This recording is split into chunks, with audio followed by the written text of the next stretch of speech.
Hi everyone, my name is Mallory McDonald and this is my third set of book critiques for EDU 318.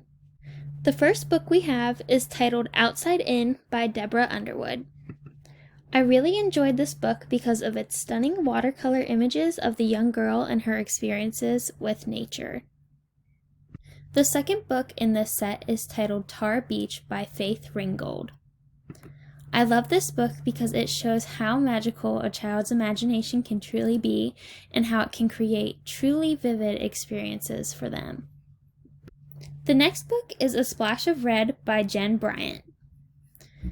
This book had great drawings and gives a great lesson to students to use their given gifts to do something that they love and also to embrace their differences.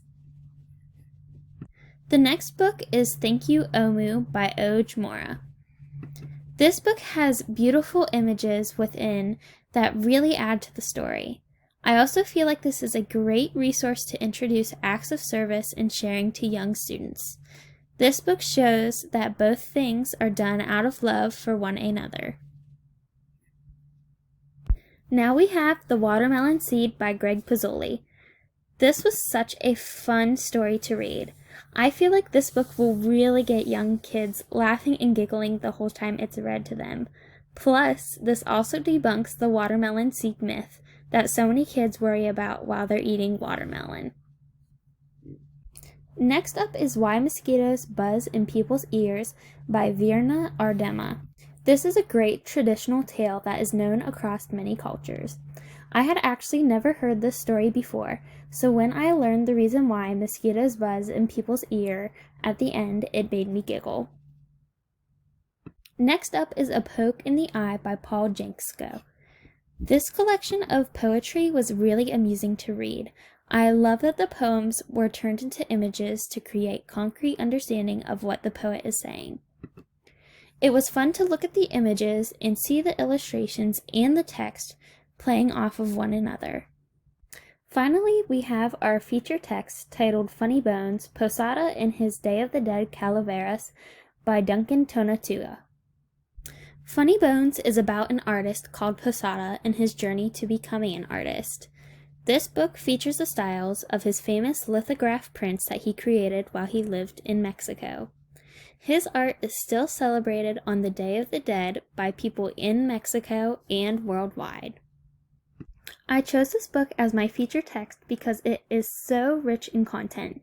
It has deep artistic and cultural roots that can provide valuable experiences to students in the classroom. This book can be also used for so many different types of lessons for students to engage in. There are truly endless possibilities. So my first lesson plan is based in art, and this follows the Ohio second grade visual art standard, which is identify and describe cultural symbols, images, and context of works of art. So in this lesson, students will study the artworks of Posada. After completing research, they will create their own lithograph print demonstrating his style by using styrofoam and a pencil to carve out their drawings. When this work is completed, they'll be able to share it with friends and have it hung up around the classroom, hopefully around the Day of the Dead, when the class has its own ofrenda on display so everyone can see their works of art. My second lesson plan is based in social studies, and for this it is based in the second grade Ohio geography standard, interactions among cultures lead to sharing ways of life. So students will be able to discuss special holidays and what they have because of their culture. Students will create a seesaw post including text, drawings, and voice to inform their peers about the Day of the Dead.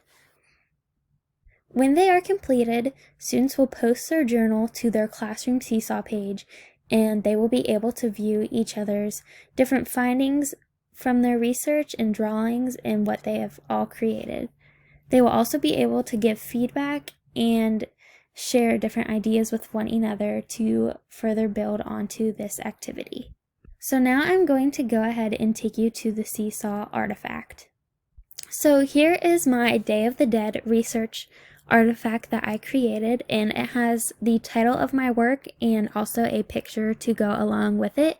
Now, when students create this, they will have a voiceover that explains all the information in their image and also more to add on to that to create a deeper understanding of the Day of the Dead and Posada's artworks. With that being said, this concludes my next set of book critiques. Thank you so much for watching.